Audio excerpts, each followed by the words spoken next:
तो तुम्हाला करे टाळी बोला मुखी नाम.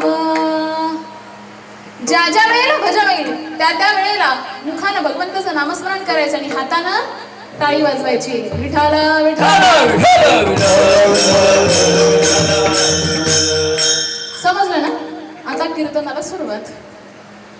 आवडीने भावे हरिनाम घेसे तुझी चिंता त्यासे. आलात लाईनीवर. आजचा हा अभंग कोणाचा माऊली? एकनाथ महाराजांचा. संत एकनाथ महाराज. आता आपल्या गडावरती आहे ना नाटक बसवलंय ना, जनार्दनाचा एका. नाथ बाबांचा हा अभंग आहे माऊली. कोणाला सांगतायत? या मनुष्य देहामध्ये तो जन्माला आलाय त्यालाच ना. कारण संतांनी जे सांगितलंय ते त्यांच्या फायद्याचे की आपल्या फायद्याचे? कोणाच्या फायद्याचे आहे? आपल्या. तरी आपण विचार करत. मग संत काय सांगतायत? आवडीने भावे. आवड. जसं लग्न झाल्यानंतर असं म्हणतात की मुलीला आधी आवड निर्माण व्हायला लागते. कशाची? संसाराची. जर आवड निर्माण झाली तर तिचा संसार सुखरूप. मग तसं परमार्थातही आवड निर्माण झाली तर आपला परमार्थ सुखरूप होणार नाही का? कारण आपण सुद्धा भगवंताच्या कोण आहोत?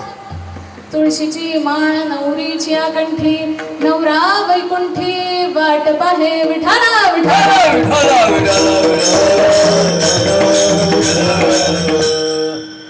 मग मला सांगा, आपण परमार्थ आवडीने करतो की सवडीने करतो? हा, आम्ही परमार्थ सवडीने करतो. महाराज हरिपाठाला यायचं होतं पण वेळच मिळाला नाही. हा, पोरग क्लासला गेलेलं,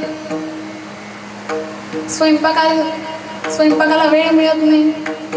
म्हणजे हरिपाठाला यायचं होतं परंतु आम्हाला वेळ मिळाला. मग आपण आवडीने करतो की सवडीने करतो? सवडीने. आम्हाला जसा वेळ मिळेल तसा आम्ही परमार्थ करतो. आवडीने करत.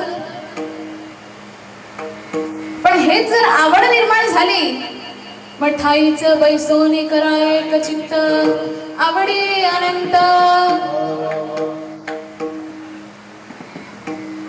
एकदा का आवड निर्माण झाली मग कुठे दुसरीकडे जायची गरज. ठाईच बैसोनी. एकाच ठिकाणी बसून त्या भगवंताचं नामस्मरण केलं तरी भगवंतापर्यंत पोहोचतंय ना. परंतु आवड निर्माण व्हायला पाहिजे. पण आम्ही वेळच काढत बसतो. मला सांगा, दिवसाचे आपल्याकडे 24 तास आहे. 24 तासात आपल्याला 5 मिनिटही भगवंतासाठी वेळ नाही काढता येत को? हा, आणि 24 तासात आपल्याला 5 मिनिट सुद्धा नसतील काढता येत तर आपलं जीवन व्यर्थ आहे. जगणंच व्यर्थ आहे आपलं. मला सांगा, ज्या भगवंताने एवढा सुंदर असा नरदेह आपल्याला दिला, आज याची किंमत काय आहे? हा, साधा एक जरी अवयव खराब झाला तरी लाखो लाखो खर्च आहे. हा, बरोबर ना? मग भगवंताने जर आपल्याला एवढा सुंदर असा नरदेह दिलेला आहे, मग त्या भगवंताचं आपण नामचिंतन करायला नको? कारण आपणच म्हणतो ना, देव आहे देव आहे हृदया मंदिरी शोधून पाहे. शोधलं का मग? हा, आम्ही देवाला शोधलं कारण आम्हाला गरजच वाटली नाही. परंतु तुकोबारायांना गरज वाटली. तुकोबाराय म्हणायचे, काय म्या उद्धार पावे,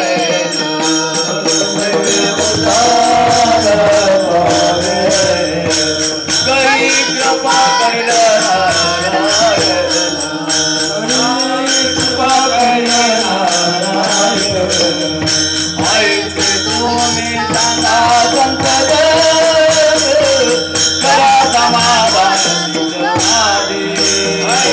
तुम्ही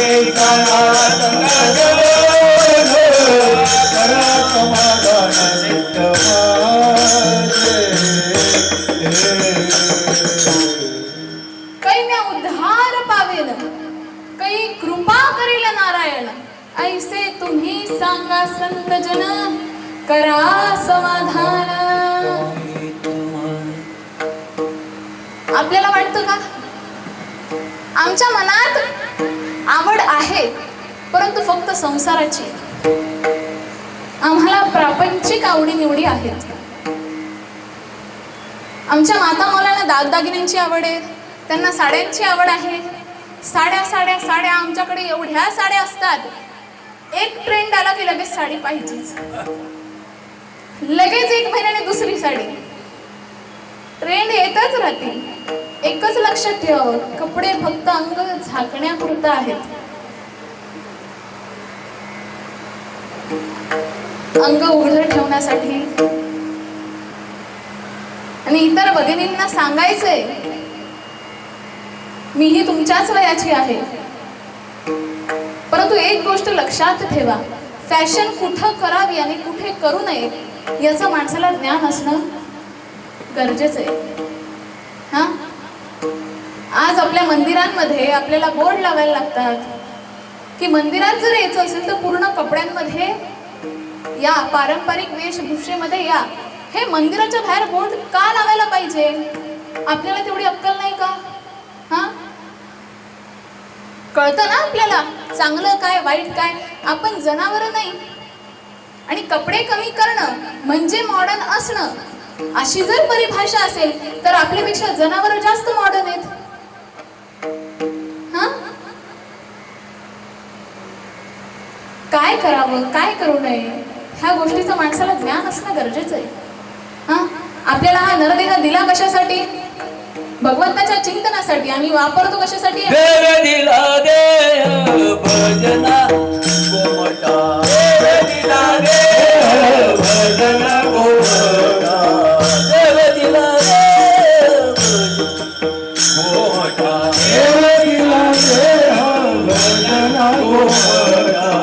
होया झाला फाटा बालिकेचा, होया झाला फाटा बालिकेचा. दाखवलिया मान राहिली वरती, दाखवलिया मान राहिली वरती. माता बालिकेचा तोया झाला माता बालिकेचा. देव दिला देह भजना आ देव दिला देह भजना गोमाता.